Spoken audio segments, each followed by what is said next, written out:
Practices Act to smash the blockade by having it declared illegal in federal court. Brian Murray, National 9 News. Major clean-up is underway along Melbourne's Mornington Peninsula after a huge oil spill. About 3,000 litres of light oil dumped in Port Phillip Bay quickly spread over 15 kilometres. Locals are being advised not to swim in waters between Rye and Portsea.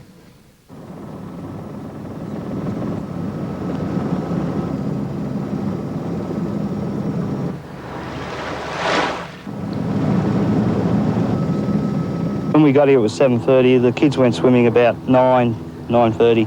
They come out and they were completely covered. What, just covered in black oil? Black oil, yep. Yes, obviously some problems there. Apologies. Federal Treasurer Paul Keating will unveil the government's long-awaited wage tax policy in Canberra today. A key feature, a $130 million plan to give job training to those on the dole. Opposition leader Andrew Peacock is campaigning in Queensland, but is under pressure to reveal just how the coalition will find nearly $3 billion to fund its two-tier tax system.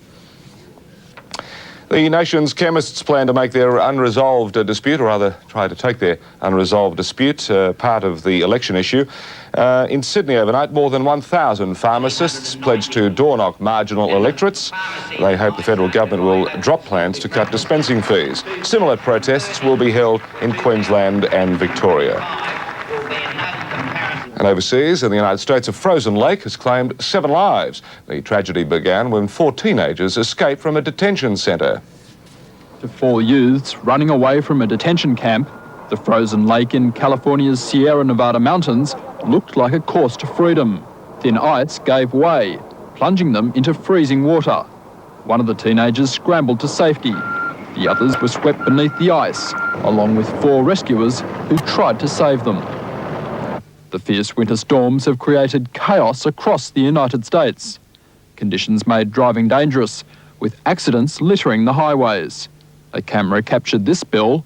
The driver was dazed, but uninjured. The southern states have suffered severe flooding, leaving 9 dead and forcing thousands from their homes. And in Berlin, thousands of onlookers cheered as an East German crane dismantled a 2-kilometre stretch of the historic wall. East Germany will sell the concrete to a West German businessman who plans to market it around the world. Turn concrete into gold, into money for East Germany. They desperately need it. Nick Grimm, National 9 News. Speaking of money, now with the business news, our finance editor, Michael Pascoe. Good morning. Morning. Thanks, George. Wall Street is down 42 points this morning, and Australia discovers the Keating plan for its future today. But the main business news this morning is the welter of speculation about another round of bank mergers here, following Westpac's move to buy 7.5% of the ANZ.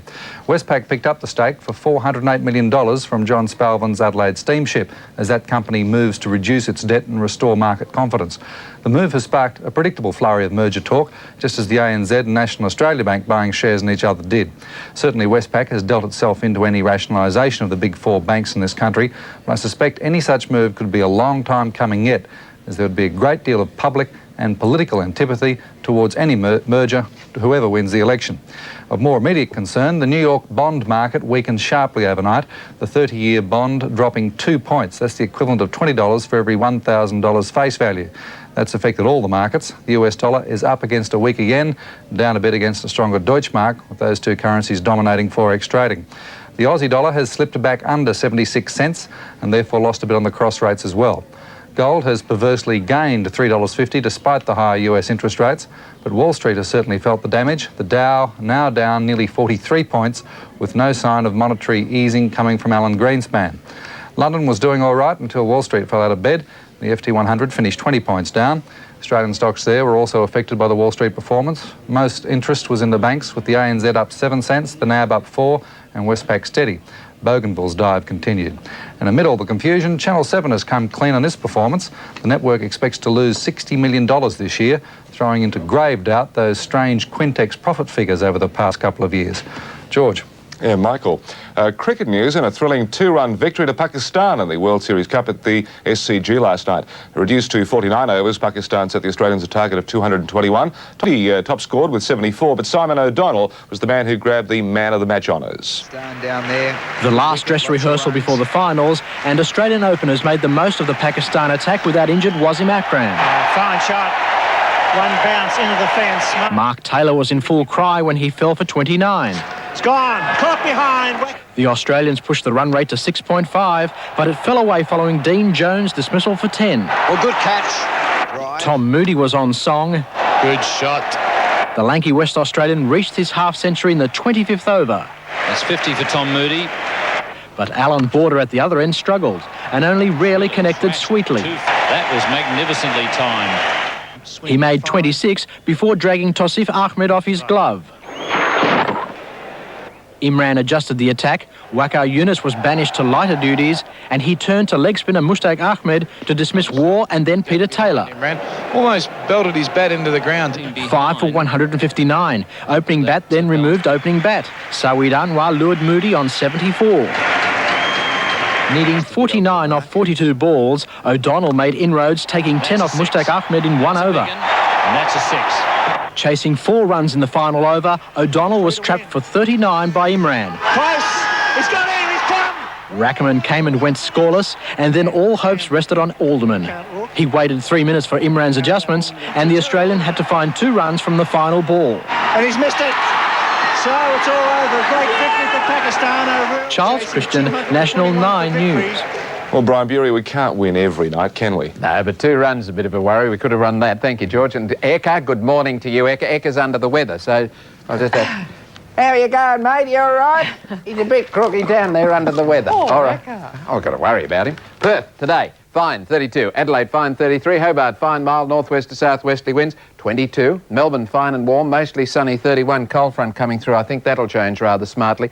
Canberra, fine, chance of a late thunderstorm, light to moderate northeast to northwesterly winds and 30. Sydney, warm, humid, lengthy sunny periods, northeasterly winds, 27 through to 31. And in Brisbane today, a few showers, some local thunder, moderate gusty southeast to easterly winds, 28. Townsville and Cairns still a bit showery, 32 and 33. Mount Isa sultry with thunderstorms developing, and 35, 37 very hot in the Alice, and up in Darwin today some late storms, and 33. That's how Australia looks at this time of the morning, but here's Liz.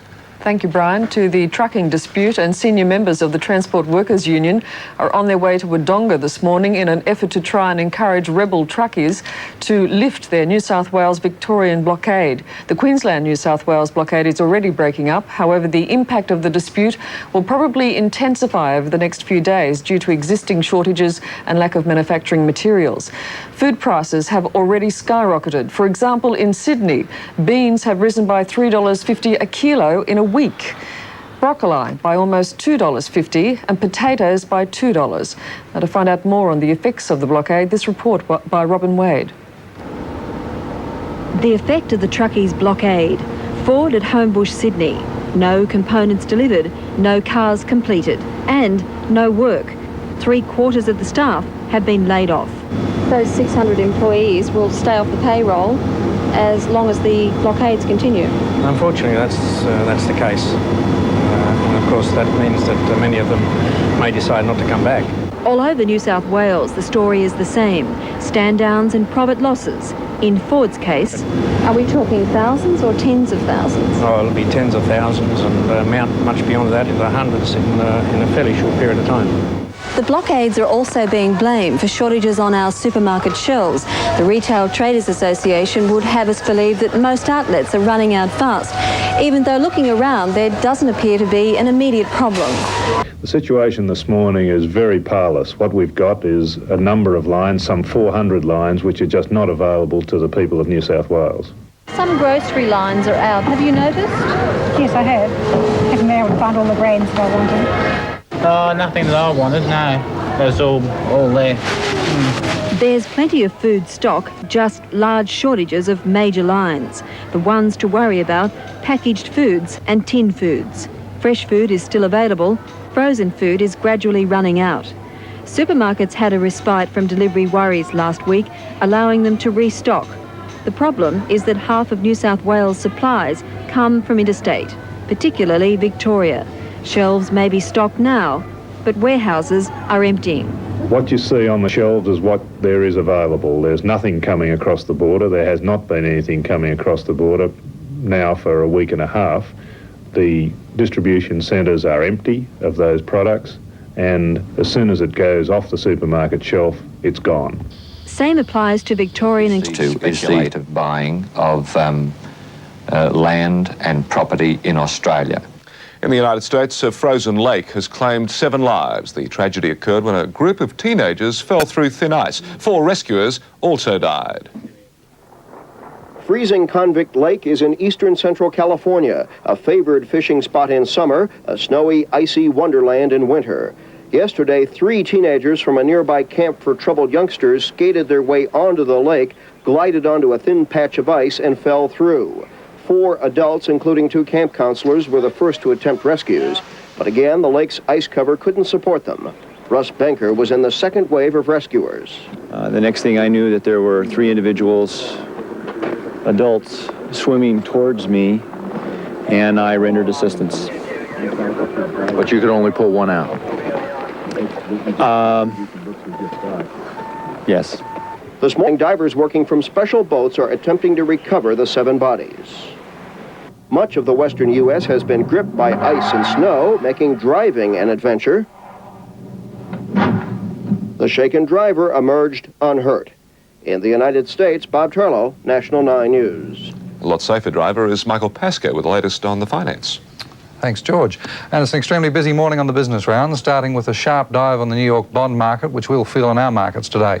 Our dollar has slipped below 76 cents again, with slight losses on the cross rates as well. But the big plunge is on Wall Street, where the Dow Jones index is down nearly 35 points just before the close, and it was down 49 points earlier. Somewhat perversely, gold is up by $3.50. The Australian stock market won't like that Dow figure today, but traders will be perhaps more interested at first in Westpac buying 7.5% of the ANZ Bank from Adsteam for $408 million. They'll also be thinking about Rod Price resigning as chief executive of IEL and Malcolm Edwards dropping a bundle by failing to settle the purchase of 19% of Ariadne. And for idle speculation, you can always wonder what laws of mathematics Chris Skase used to claim profits when it's been disclosed the Channel 7 network will lose $60 million this year. Figures can be wonderful things. George. Thank you, Michael. And in cricket, a thrilling 2-run victory to Pakistan in the World Series Cup at the SCG last night. Reduced to 49 overs, Pakistan set the Australians a target of 221. Tom Moody top scored with 74, but Simon O'Donnell grabbed the man of the match honours. The last dress rehearsal before the finals, and Australian openers made the most of the Pakistan attack without injured Wasim Akram. Fine shot. One bounce into the fence. Mark Taylor was in full cry when he fell for 29. It's gone. Caught behind. The Australians pushed the run rate to 6.5, but it fell away following Dean Jones' dismissal for 10. Well, good catch. Tom Moody was on song. Good shot. The lanky West Australian reached his half-century in the 25th over. That's 50 for Tom Moody. But Alan Border at the other end struggled and only rarely connected sweetly. That was magnificently timed. He made 26 before dragging Tosif Ahmed off his glove. Imran adjusted the attack, Waqar Yunus was banished to lighter duties, and he turned to leg spinner Mushtaq Ahmed to dismiss War and then Peter Taylor. Imran almost belted his bat into the ground. 5 for 159. Opening bat then removed opening bat. Saweed Anwar lured Moody on 74. Needing 49 off 42 balls, O'Donnell made inroads, taking 10 off Mushtaq Ahmed in 1 over. And that's a 6. Chasing 4 runs in the final over, O'Donnell was trapped for 39 by Imran. Close. He's got in. He's come. Rackerman came and went scoreless, and then all hopes rested on Alderman. He waited 3 minutes for Imran's adjustments, and the Australian had to find 2 runs from the final ball. And he's missed it. So it's all over. Great victory for Pakistan over... Charles Christian, National 9 News.